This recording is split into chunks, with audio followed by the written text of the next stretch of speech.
Good morning mga ka-workers, welcome back po sa ating munting YouTube channel. Ibahagi ko pala sa inyo mga ka-workers yung pagkakabit ng lahat ng abang ng mga taga-aircon mga ka-workers. Nagkabit na rin sila ng abang nila sa kanilang floor mounted na aircon na ikakabit mga ka-workers dahil nakabaon po sa flooring yung kanilang mga pipe, kaya sinabi ko sa kanila kailangan nilang mauna sa pagkakabit ng kanilang mga abang para hindi na sila magbakbak pagdating ng panahon na magkakabit na sila. Kaya ito na mga ka-workers, nag-umpisa na yung kanilang big boss na nagagandahan ito sa kanilang mga ka-workers kasi yung pinaka big boss nila yung nandiyan talaga sa site na siya ang nagsusupervise at saka actual din siya na gumagawa mga ka-workers. Siya yung may-ari nitong kumpanya nila na may pangalan po na Silver Rose mga ka-workers. Siya mismo kasama ng mga tauhan niya nandito siya sa site namin para makita niya at ma-supervise niya na maayos yung mga ginagawa ng mga tao niya mga ka-workers. Pero alam ko naman na mga sanay na itong mga tauhan niya kahit hindi siya pupunta sa kanyang mga project dahil marami rin itong project sila mga ka-workers. Pero sa ngayon nandito siya, kasama siya dito sa site namin sa paglalagay ng kanilang mga abang na mga pipe nila mga ka-workers. Nagdudugtong na siya ng kasi naka-elbow yung abang nila mga ka-workers kasi lalabas yung kanyang tubo sa flooring namin mga ka-workers. Ayan nagumpisa na siyang magugtong. Ganyan lang mga ginagawa niya mga ka-workers. Pagkatapos niyan siguro meron pa silang ilalagay niyan, siguro babalutin yan. Ganyan lang kahaba yung inilagay niya mga ka-workers dahil para lang makalabas dun sa may kabilang wall, para pag nagpailal na sila na bahala magdugtong yan kung saan ilalagay yung kanyang outdoor mga ka-workers. At ito rin yung isang kasama niya nagbubutas o ganyan lang mga ka-workers. So binubutasan nila para makalabas yung kanilang abang na pipe dun sa labas na wall, para kung saan ilalagay yung kanilang outdoor saka pa sila magdudugtong. Ayan hinukaya nila yung napainala namin na lupa para makabitan nila lang kanilang abang mga ka-workers. Let's go, samahan nyo kami mga ka-workers para makita nyo kung paano nila ikabit yung kanilang mga abang.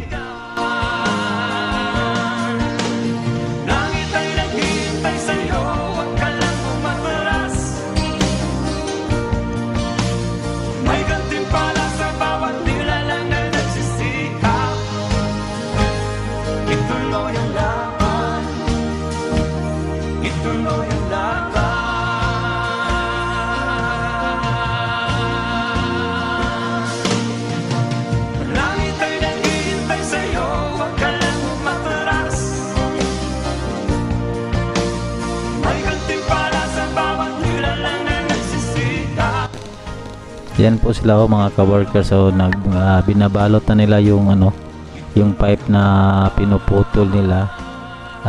Binalot nila ng yung itim na foam at saka bago nila nilagyan ng tape at ipapasok pa nila ito mga ka-workers sa PVC pipe na number 2 para protection siya mga ka-workers na hindi siya mayupi kasi baka aksidente na matamaan siya ng kahoy or baka mayupi siya.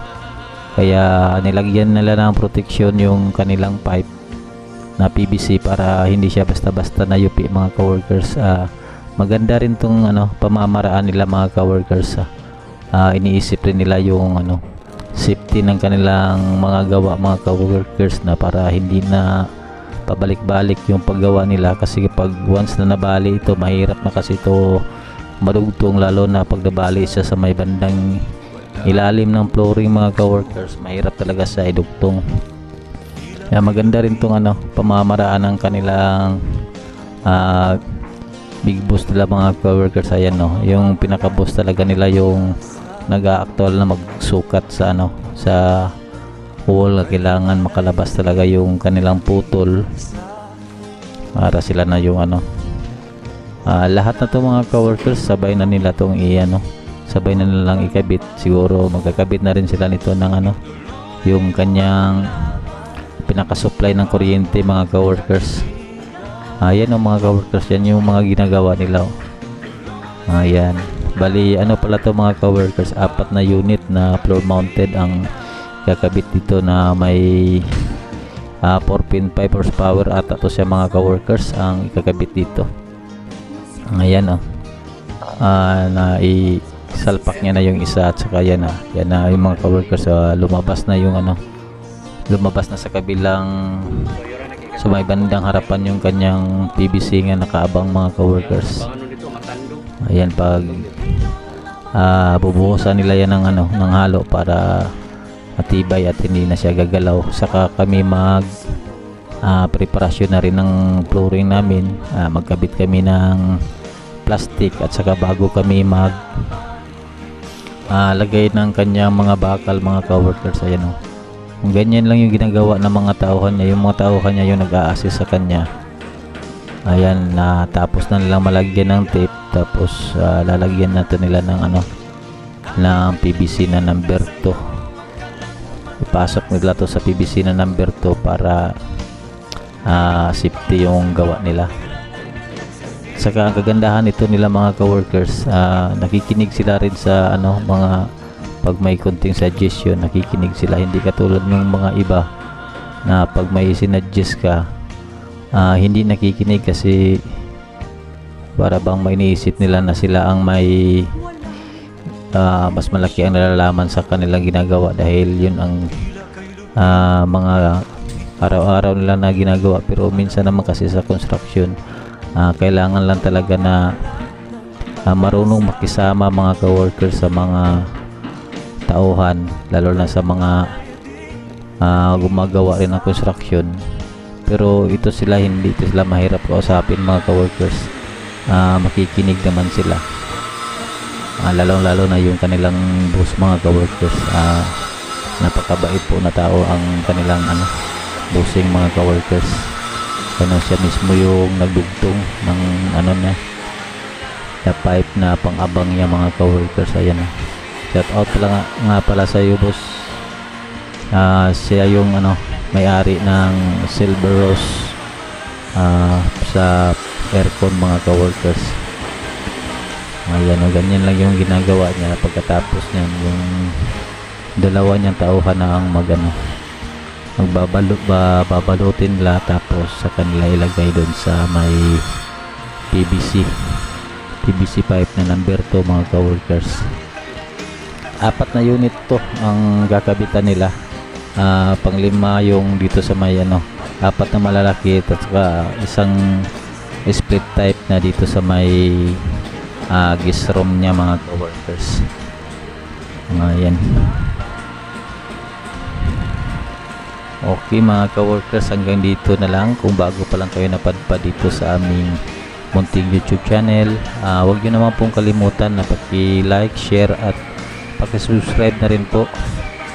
At pindutin nyo rin po yung notification bell para maging updated kayo sa mga bagong i-upload namin ng mga video mga coworkers. Maraming salamat po. Ingat po kayo, God bless, at laban lang po tayo sa hamon ng buhay natin mga coworkers. Kayang-kaya natin to. Bye bye.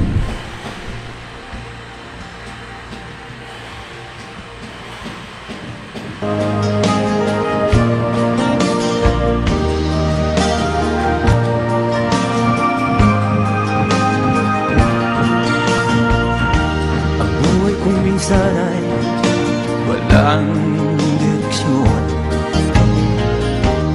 tila kay lupit-lupit itong panahon. Huwag kang mawawalan ng pag-asa, kailanman ay di nag-iisa. mag-isa. Huwag kang sumuko, huwag kang manlumog. Ituloy mo ang laban, bangon kaibigan. Ituloy mo ang laban, bangon kaibigan. Kahit ang landas ay magulo, masikip, sa pagsisikap mo ay